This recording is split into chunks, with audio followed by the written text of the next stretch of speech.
Even though we're in the dead zone of the NFL offseason, the quarterback carousel is still spinning and the Seahawks are in center stage. What's the latest on them and Baker Mayfield? I'll be breaking it all down on our latest installment of Locked On Seahawks. You are Locked On Seahawks, your daily Seattle Seahawks podcast. Part of the Locked On Podcast Network, your team every day.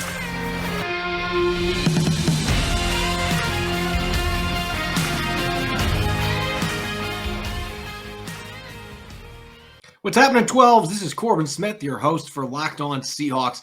Happy Thursday to all of our listeners. As always, thanks for making Locked On Seahawks your first listen 5 days a week. We're going to continue our 90-player countdown with numbers 70 through 66, a couple of rookies and a few returning reserves battling for roster spots on today's countdown.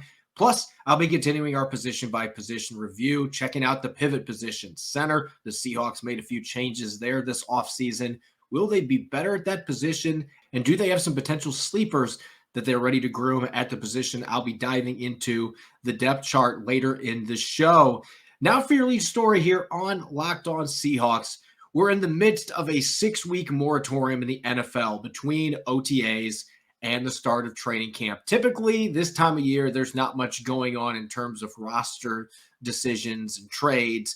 You'll see some free agent signings, some extensions that'll happen in coming weeks. But typically, this is a pretty quiet time. And yet, this particular offseason, the quarterback carousel is spinning wildly with Baker Mayfield and Jimmy Garoppolo both being dangled as trade bait, potentially being cap casualties on the market. The Seahawks have been linked to both of those players, but mostly they have been linked to Baker Mayfield, and that trend has continued. Josina Anderson of CBS being the latest to report that the Seahawks still have high interest in Mayfield. Per Anderson's Twitter account, she said, "I'm told the Seahawks still have a high level of interest in acquiring quarterback Baker Mayfield, and behind the scenes, the Seahawks are open to contractually extending him per a league source. I also know that the process of collecting information and insights into Mayfield is still ongoing." This has been an ongoing process for the last couple months, really ever since the Seahawks traded Russell Wilson to the Broncos back in March, and the Browns then turned around and traded for Deshaun Watson, who they thought they were out of the running for, and then he wasn't impressed with what the Saints and Falcons had to offer. Gave the Browns another opportunity. They gave him a fully guaranteed contract despite his legal troubles, and they were able to get him from the Texans in exchange for 3 first-round picks. So you had 2 blockbuster trades involving 2 of the most talented quarterbacks in the NFL, obviously in much different positions after last season. Even Wilson, with the injury last year, still had a pretty productive season overall. Deshaun Watson didn't play a single game. But nonetheless, ever since those 2 trades went down, the Seahawks have been connected to Baker Mayfield as a potential landing spot. There aren't many teams that are looking for quarterbacks right now. The Seahawks have Geno Smith and Drew Lock set to compete in training camp. That is far from an ideal situation compared to most teams in the NFL. They don't have an incoming rookie that's going to be competing. Jacob Eason's the only other quarterback on the roster. But Pete Carroll has seemed genuinely excited about being able to see what Drew Lock and Geno Smith can do in a competition. And he's mentioned a couple times that he didn't anticipate that they were going to be trading for a quarterback. That being said, these situations are always fluid. So the big thing here is Josina Anderson's report really new? Is it anything new? And for the most part, the answer is no. This is what has been going around for months, that Baker Mayfield is a quarterback the Seahawks have some interest in. They have done their research. They've been digging in and seeing if it might be a potential fit. That has never been disputed. However, the interest has never been enough for them to go out and trade for Mayfield with his contract. More than $18.5 million due in 2022, fully guaranteed money. The Seahawks could not absorb that contract right now, even if they wanted to. They don't have enough cap space. Could they create cap space to make it happen? Sure, of course, but this is not what the Seahawks want to do. They've never been interested in that. Even with the Browns reportedly being willing to eat half of Mayfield's salary, the Seahawks and the Panthers have not jumped at the opportunity to trade for him because they know the Browns really don't have any leverage in this situation. You've got Deshaun Watson. You have Jacoby Brissett, who you signed in free agency, who has some starting experience. So the Seahawks and the Panthers both know we're not going to give you a bunch of draft assets and we're not going to eat most of that salary. You need to eat it if you want to trade him. In fact, an argument can be made if you want us to take on a little more salary, you need to give us a draft pick to facilitate this trade, a Brock Osweiler type special from a few years ago with the Texans and ironically the Browns being involved in that trade. That's the climate right now. When it comes to this potential trade, whether it's the Seahawks or the Panthers, both teams know that the Browns don't have leverage. And even though Mayfield is, by all accounts, an upgrade over the quarterbacks that the Seahawks have, it remains debatable how much he really would move the needle. Would it be $18.5 million worth? Probably not. Based on his numbers, his inconsistency, if you can get the 2020 version of Baker Mayfield when he threw 26 touchdowns, just 8 interceptions, led the Browns to an 11-5 record, nearly upset the Chiefs on the road in the playoffs. If you can get that Baker Mayfield and he's able to play like that, then he obviously would be an upgrade over the quarterbacks that Seattle has currently on the roster. But then you look at last year, playing with an injury, 17 touchdowns, 13 interceptions. In 2019, had over 20 picks. So interceptions have been a problem for Mayfield. He has been a gunslinger throughout his NFL career. Sometimes it's paid off for him. Other times he's paid dearly for it. And Pete Carroll does not want a quarterback that's going to turn the ball over a lot, which is why Drew Lock's arrival has been something that's been a bit interesting because that's been a problem for him early in his career in Denver, led to him being beaten out by Teddy Bridgewater in training camp in the preseason a year ago in Denver, losing his starting job. So Baker Mayfield carries some of the same traits in that regard, but he's an underrated athlete. He's got good arm talent. He can be a great leader. There have been some questions about that, whether fair or not, during his time in Cleveland. I think from a physical tools standpoint, he has what it takes to be a top 15 starter. But the question is that really going to be that much better than what the Seahawks have? And do they want to go out and trade anything to acquire him? It seems like it is still in best interest for Seattle and Carolina to wait this out and see what Cleveland does, because the Browns are going to have a really hard time getting Baker Mayfield to buy into the idea of reporting to training camp and being on this roster, even with a chance to start. If Watson's suspended, Mayfield could be the guy, but the bridge is burned beyond repair.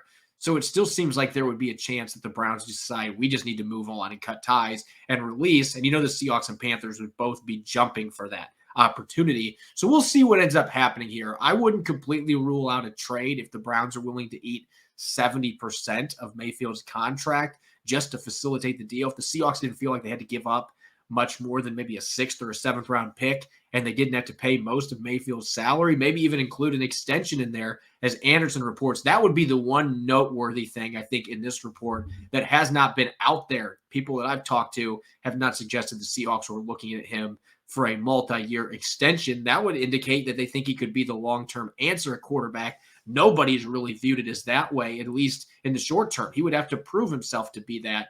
Jumping right to an extension isn't something that most have expected would happen in this regard, but it sounds like the Seahawks, if her sources are accurate, have at least contemplated that possibility. And this is still only a 27-year-old quarterback. Again, 2 years ago, had a very good season, took the Cleveland Browns of all franchises to the divisional round of the playoffs. They won 11 games that year. They won a postseason game. So he is capable, and you put him in an offense with a good running game and the weapons the Seahawks have on the outside, he could be very successful. It's just boiled down to consistency from him. You've seen flashes of top 10, top 15 play, and then you have long stretches where he really struggles and doesn't look like he should be starting. You have to figure out how to even that out, and if you can find some consistency, then Baker Mayfield could maybe still be a long-term starter. We'll see what happens. Right now, I don't expect that anything is going to be happening here in the near future, unless the Browns just decide we're going to eat most of the salary, let's facilitate this trade. Then maybe the Seahawks or the Panthers then would bite. But to this point, if they haven't made a trade in the last couple of months, it's hard to believe that they're going to be jumping to do that right now with 5.5 weeks until the start of training camp. So we'll see what happens. Coming up next, going to continue our 90-player roster countdown with numbers 70 through 66. Looking forward to it. A number of undrafted rookies, as well as some returning reserves looking to vie for roster spots. This episode is brought to you by Rock Auto. With the ever-increasing numbers of makes and models, it's now impossible for your local chain auto parts store to stock all the parts you need. Why endure often pointless or seemingly intimidating questioning and wait while the person behind the counter orders the parts on their computer, choosing the only brand their warehouse happens to carry? You have computers with access to rockauto.com at home and in your pocket. Save time and money using Rock Auto. Why choose to spend 30, 50, even 100% more for the same parts from a chain store or car dealership? Rock Auto is a family business serving do-it-yourselfers for over 20 years, and their prices are reliably low for every customer. They've got everything you could possibly ask for, whether it's brake parts, tail lamps, motor oil, even a new steering wheel cover. Go explore their easy-to-use website today to find the solution to your auto parts needs. Go to rockauto.com right now and see all the parts available for your car or truck. Right, Locked On in there "How'd you hear about us" box so they know we sent you. Amazing selection, reliably low prices, all the parts your car will ever need. rockauto.com. You're listening to the Locked On Seahawks podcast, Thursday edition. I'm your host, Corbin Smith. Thanks as always for making Locked On Seahawks your first listen 5 days a week. We greatly appreciate it. Continuing our 90-player roster countdown, getting down into the 60s, numbers 70 through 66. Have a couple intriguing undrafted players in this particular segment of players, and we got some reserves coming back that are looking to make the roster this time around. Starting at number 70, maybe the most intriguing undrafted rookie on Seattle's roster, that would be Vi Jones, the linebacker out of North Carolina State. Really intriguing athlete at the off-ball linebacker position. He doesn't necessarily look like he would be one. He looks like he would be an edge rusher.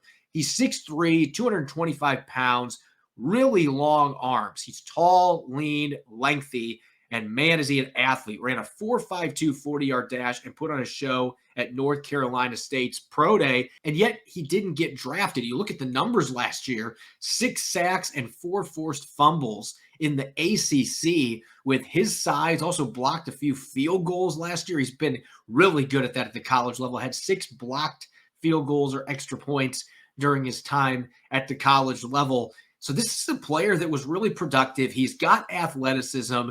There are some questions about his ability to get off of blocks and be able to decipher run plays at the NFL level. But you have a great coaching staff in place to be able to help this player with it. And I think when you look at the traits and just the natural talent that he brings to the equation, he comes from a football family. Both of his brothers have either played in the NFL or still in the NFL. Zay Jones is with the Jacksonville Jaguars, a receiver that was an early round draft pick. His father played for the Cowboys Super Bowl teams and was a standout linebacker. So I mean, he comes from a family with football pedigree. And so I think that Vi Jones could be a name to keep a very close eye on, especially with Ben Burr-Kirven and John Radigan coming back from injuries and some of the uncertainty with other players like Tanner Muse, maybe not an NFL caliber defender at linebacker. Vi Jones could be that type of a talent, and maybe he's that undrafted gem that ends up emerging from this class and becomes a viable contributor. He's got all the traits. Now the question is he going to be able to translate those traits to being a quality linebacker at the next level? He's going to get his first crack at doing that in training camp. He had a pretty impressive offseason program. Pete Carroll was gushing about him. So he's certainly a player that I will have both my eyes glued on in training camp, and I'm excited to see where he fits into the linebacker puzzle. Up next here, number 69, another undrafted rookie, heralding from Miami, Bubba Bolden, 6'2", 210 pounds. This is a big-bodied safety. The Seahawks like to have as many of those players as they can on their roster. And it's interesting when you look at Bubba Bolden 2 years ago. Bubba Bolden looked like he was going to be a potential day 2 selection. We're talking second or third round pick. He was a second team all ACC selection for the Hurricanes, had a dominant season, big hitter, made some good plays on the football, just really had a fine 2020 season. And then last year, injuries returned. That was really one of the big issues for him at Miami. He got banged up quite a bit, some durability concerns. So you put that together with inconsistent production away from his 2020 season, and he fell out of the draft completely. But Bolden is, again, another one of those players very similar to Vi Jones that has the athletic traits, has the size, comes from a program that hasn't been as dominant. Obviously, Miami has not been to a national title game for like 20 years, but it is still Miami. They still get top-notch recruits. They develop NFL talent. Bolden, like Jones, is a player that I think could potentially be a better pro than he was a college player. And that's really interesting when you look at Seattle's depth chart at safety, because you got Jamal Adams, you've got Quandre Diggs, Ryan Neal, Marquise Blair, Ugo Amadi. There's a logjam of proven players in front of these undrafted safeties the Seahawks have. They signed 4 of them, with Bolden being one of those 4 players.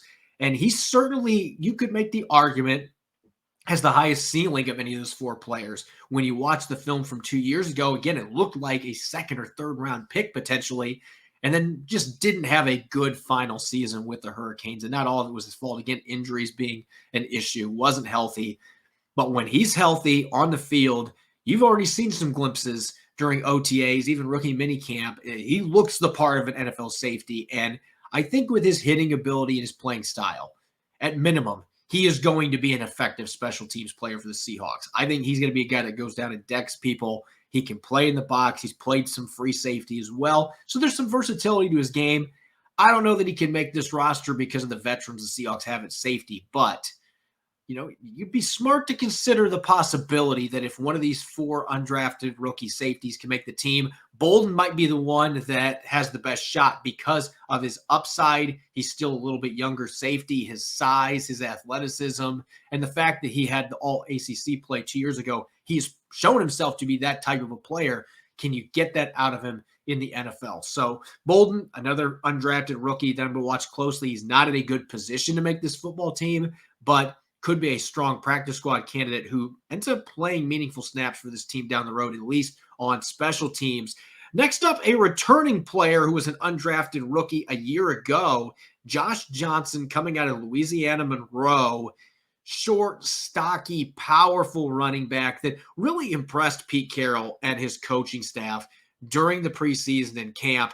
This was a player that John Schneider mentioned a couple times during the season that they did not want to lose. They were very intrigued by, and he looks like he could be a quality reserve NFL running back. He's got surprising quickness and burst. Not a guy that had the most impressive numbers at his pro day 2 years ago, but you see that burst on film. You see it on the practice field. He just has some wiggle you don't expect. He packs a punch between the tackles, low center of gravity, and he uses it well, running the football. And I think what really sets him apart from some of the other undrafted rookies that they have brought in the past at the running back position, he's got pass protection skills and he can catch the football. He didn't get many chances to do either one of them in college, playing for an offense that ran the football a lot, and they had other running backs that rotated in.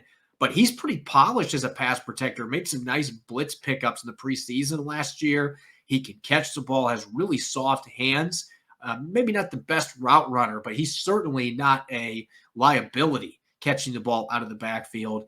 And so Johnson's got a lot of intriguing traits to be an all-around back. The issue that he's going to have to worry about with Ken Walker III getting picked, Travis Homer, DJ Dallas coming back, Rashad Penny re-signing, where is there going to be a spot? It almost looks like it's going to be one of those situations where there's going to have to be an injury in front of him for Josh Johnson to have a chance to make the 53-man roster. He has the talent to be an NFL running back, but this is a crowded, very talented group with some experienced players. You throw Chris Carson back into that equation, it's going to be almost impossible for Johnson to make this team. It remains to be seen if Carson will be able to play again coming off neck surgery. But Johnson is really the wild card to watch in the backfield because he does have a really interesting array of tools. And if he ends up pushing DJ Dallas or Travis Homer and outplays them in training camp in the preseason, you might have to have an interesting discussion if you're the Seahawks, because those two guys are in the back end of their rookie deals now. Josh Johnson, you're going to be able to keep affordably for at least 2 more years at a cheaper price than those other 2 players. So I think he has a chance, an outside shot to make some noise, but this is going to be a really challenging depth chart for him to climb with the players they have, the talent, the draft picks that they've invested. Going to be tough sledding, but he's got the talent to make that type of a push. Next up on the list, coming in at 67, Aaron Donkor. I don't know that there has been a player who came to OTAs and minicamp this year with a more improved physique than Aaron Donkor. Last year, not that he was small by any means, because he wasn't. Aaron Donkor's got a solid, thick frame, but he came jacked to OTAs and minicamp. He's clearly hit the weight room. He's been in an NFL weight program. looks to me like he's put on 10 to 15 pounds of muscle, still flying around the field. You add that muscle with the athletic traits that he brought with him. Obviously, didn't get a lot of experience playing at Arkansas State at the college level, played professional football in Germany. I mean, this is a huge step up in competition. He's still learning the game. Last year, he was an exemption on their practice squad. They still have the ability to do that this year, at least on their 90-man roster. He does not count against that 90-man limit, so maybe that would still be the case in the practice squad. If it is, I anticipate that he's going to be a player that they want to keep around. You know, at minimum, you want to make sure that he has an opportunity when they play in Germany week 10, that maybe he can dress for that game. Again, NFL is not about participation trophies, so who knows what's going to happen on that front. But Donkor is a player that I will be monitoring because of his athletic traits, the way that he plays the game. He just goes 110% on every single play. Pete Carroll has called him a pain in the ass, but that's a good term in this particular instance. He's just the type of player that gets after it. So if he's able to really take a big step forward in terms of his knowledge of the linebacker position, being able to play against this level of competition with the added muscle, improved technique, maybe this is a sleeper to keep an eye on. Last year, I thought Donkor might be a surprise. Maybe this will be the year that he is going into his second full season with the organization. And this is a wide open depth chart at linebacker right now with some of the injuries guys are coming back from, the youth they have at that position.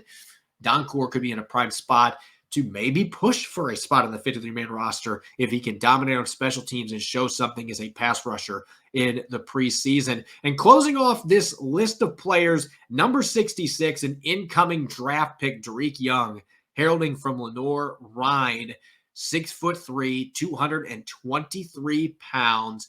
Another player that just put on a show at his pro day, coming out of a Division II school, running in the low 4.4s, upper 30s inch vertical, near 40 inch vertical, a sub 6.9 second 3-cone drill. You don't see receivers of his size that have that combination of burst explosiveness and change of direction skills. He's played all 5 special teams. He's played some running back. He's played out of the slot. He's played out wide. But he's making that huge leap going from Division II to the NFL. And he's also playing at a very crowded position group where you've got Metcalf and Lockett, Eskridge, Swain. And then there's a number of veterans that have game experience, like Penny Hart, who's been on the roster most of the last 2 years, has played a lot of snaps, particularly on special teams. Cody Thompson's been impressive again this offseason. You got Cade Johnson. You have Aaron Fuller. There's a number of players on the fringe that are returning. And oh, by the way, Bo Melton was picked a couple picks before him in the 7th round and is a freak athlete that dominated the Big Ten when he had opportunities despite subpar quarterback play and really lit it up in the Senior Bowl. So Dareke Young, to make this team, is really going to have to stand out on special teams. If he can emerge as a kicker punt returner or as a gunner, some capacity, really show off his game on special teams, and he's able to do some things on the offensive side of the ball, build a rapport with Locke and or Smith, whoever's going to be the starter, then maybe Young has an outside shot. But being a 7th round pick coming from Division II, this might be a case where the Seahawks cut him with hopes they can stash him on the practice squad and they can continue developing him. Because if they're able to do that with the traits, the versatility they has, this could be a player that a year or two from now could be a major factor on offense and special teams. He just might not be ready to do that just yet with that major jump in competition going from Division II to the NFL. He's going to be one of the most intriguing players from this draft class to watch, though, because he has a very rare physical toolbox for a receiver of his size. Up next, continuing our position-by-position review, we're going back to the trenches. The center spot has been an area of concern for the Seahawks, really, since Max Unger left. They got some good seasons out of Justin Britt, but they've had some inconsistencies, some poor play there. Injuries have also been a problem. How does that group look heading into the 2022 season? I'll be breaking the depth chart down here in a moment. For the people who invented healthy and tasty comes the latest gift to your taste buds. You've probably tried the amazing coconut brownie chunk Built Bar, But guess what? Your friends at Built have given Coconut Brownie Chunk the Puffs treatment. That's right, the Coconut Brownie Chunk Built Bar flavor you love and a deliciously chewy marshmallow covered in 100% real chocolate. It's like a fluffy cloud of coconut brownie goodness. But stop drooling and listen. They are good for you. Low calorie, low sugar, high protein, and all delicious. Coconut Brownie Chunk Puffs are only here for a limited time. So visit Built.com right now to make sure you don't miss out on the fun. They're going fast because they taste amazing and they are healthy. The best part about Built Puffs, of course, is they taste amazing, but you can enjoy them guilt-free. They are actually good for you. They're the perfect treat, perfect when you're craving, when you need to satisfy your sweet tooth, or if you need a quick, healthy snack. They're an excellent source of protein. Go to Built.com and use the promo code LOCK15 and get 15% off your order. Again, that's Built.com. Use the promo code LOCK15 to get 15% off your next order. You're listening to the Locked On Seahawks podcast, Thursday edition. I'm your host, Corbin Smith. Thanks as always for making the Locked On Seahawks podcast your first listen 5 days a week. We're nearing the finish line on our post-offseason position by position depth chart review. We've talked about guards. We've talked about tackles along the offensive line. And that leaves maybe the most important position along the offensive line. Left tackle probably still takes the cake, but center coming a close second. This has been a position that has been in turmoil at times for the Seahawks of the last 5, 6, 7 years. Ever since Max Unger left, Justin Britt ended up becoming a solid starter for a couple seasons for Seattle. Then Britt gets hurt. They move on to Ethan Posick. He couldn't stay in the lineup. And when he was healthy, inconsistent play, particularly in the run game, had several injured reserve stints the last couple years. They started Kyle Fuller at the beginning of last year. That didn't work out well at all, particularly from a communication standpoint. He loses his job back to Ethan Posick at midseason. And oh, by the way, they had the chance to draft Creed Humphrey last year out of Oklahoma, who ended up having a fantastic rookie year for the Kansas City Chiefs. They went with D. Eskridge instead. So this has been a position that they've had opportunities to address, and they haven't taken advantage, or the players they brought in just haven't worked out. They gave it another shot this spring, bringing in Austin Blythe, who is familiar with line coach Andy Dickerson, as well as Shane Waldron. Blythe was a starter for 3 years for the Rams. He has started at both guard spots. His last year with the Rams in 2019, he started all 16 games at the pivot position. He's undersized, not a big body guy, but he's perfect for a zone blocking scheme, which we expect the Seahawks to have this year with Waldron at the controls. Dickerson now taking over as the offensive line coach. It is going to be more zone-centric. He's got a wrestling background, one of the best wrestlers in Iowa history at the high school level. So that certainly pays off for him in the trenches. Last year was a year to forget for him. He goes to Kansas City, and then, of course, Creed Humphrey ends up in Kansas City. He's banged up early in the year, played less than 30 offensive snaps for the Chiefs last season, goes back into free agency. This is really a chance for him to hit the restart button in a very familiar scheme, playing for coaches that he knows well, that know him well, understand how to play to his strengths. And from a communication standpoint, this should be seamless for him working with Waldron and Dickerson. And that only helps the rest of the offensive line, in particular when you have potentially 2 rookies starting at the tackle spots. I think Blythe's addition is kind of one that's been under the radar. Not necessarily a dominant center, but he knows the scheme. He knows how to communicate the scheme. He's a good athlete. He has good lateral mobility, and he's just played in this system. He understands the intricacies of it. So I think this could end up being one of the shrewder moves the Seahawks make. Of course, he's had some issues with pass protection, but right now he is your projected starter on day one. I wouldn't expect anybody else to push him. As far as a wild card, like I said, center position looks like it's going to be Austin Blythe, and I would anticipate that he's going to be starting week 1. But if you're looking for a wild card to watch, Dakota Shepley is the name to monitor just a little bit. I don't know that he's got a legitimate opportunity to start for this football team. He didn't get to play any snaps at center last year. He was a guard prior to that point, so they moved him to center. He has not had many snaps at the center position since he got out of college when he played at the University of British Columbia. He has been a guard in the CFL. He was a guard for the San Francisco 49ers when he was with them for a little over a year, participated in a couple training camps. So he doesn't have much center under his belt, but he got all of last year being on the roster to develop. He played some special team snaps as well. And Shepley at 6'5", 290 pounds, not the biggest center, but he plays bigger than that. Had 30 bench press reps a few years back when he was coming into the league in his pro day. So he plays with heavy hands. He'll move people. I just got to wonder if he is going to be the best fit if they're going to be running more zone. I don't think he's a bad athlete, but I've seen him really excel in the preseason games when he has been able to really fire out of his stance and get after defenders in gap run schemes. So I don't know that Seattle's going to do quite as much of that this year. Maybe they will. I don't know this will necessarily look exactly like Sean McVay's offense with the Rams, but I expect there's going to be more reliance on zone concepts. I don't know if Shepley fits that necessarily, but he's going to get a chance to prove that. And maybe, just maybe, he can end up being number 2 behind Austin Blythe. I think there will be a backup competition between him and Kyle Fuller. As far as sleepers go, I only showed 3 players on the depth chart, but Seattle has a past history of putting guards at the center position and trying to develop them. I could see a couple of their undrafted rookies coming in being potential candidates to do that with. Shamarius Gilmore out of Georgia State. Rob Rang and I have talked about him extensively since they signed him. More than 4,000 snaps at the college level, a 2-time first-team All-Sun Belt selection, over 2,000 pass protection reps, gave up just 8 sacks, really athletic at 300 pounds, moves well, so he's a good system fit. He hasn't played center, but he's got the versatility. He's played a little bit of tackle. He's played both guard spots at the college level.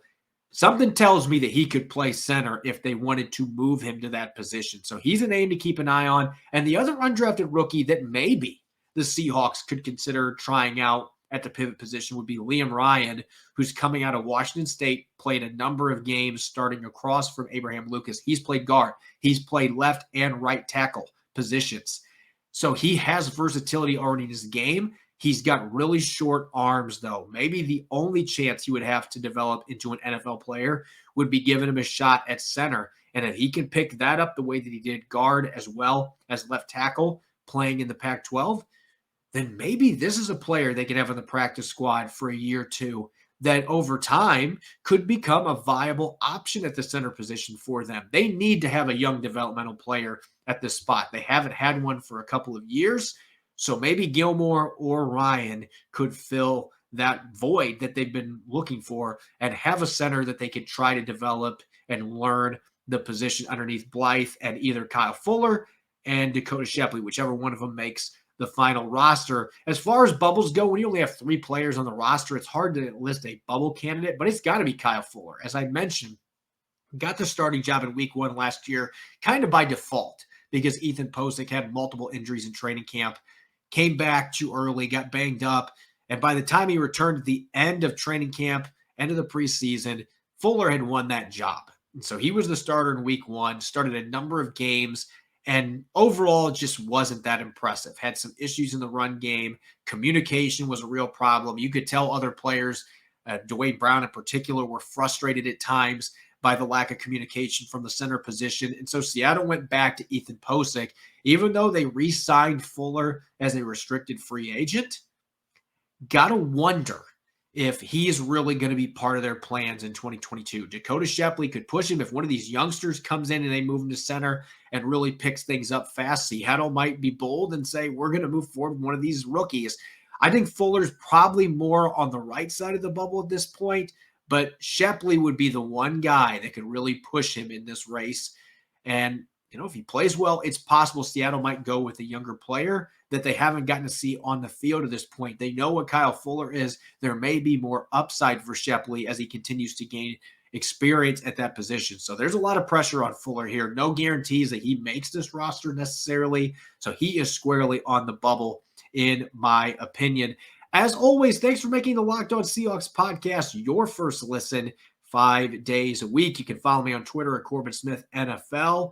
Make sure to check out Locked On Seahawks on Apple Podcasts, Google Podcasts, Spotify, and we're streaming 5 days a week on YouTube. Coming up on our Blue Friday episode, I'll be tackling your questions in our weekly mailbag segment, plus checking out which other players could be next in line for extensions after Brian Monet received a 2-year deal earlier this week. You won't want to miss it. Enjoy the rest of your Thursday. Thanks for listening in. Go Hawks.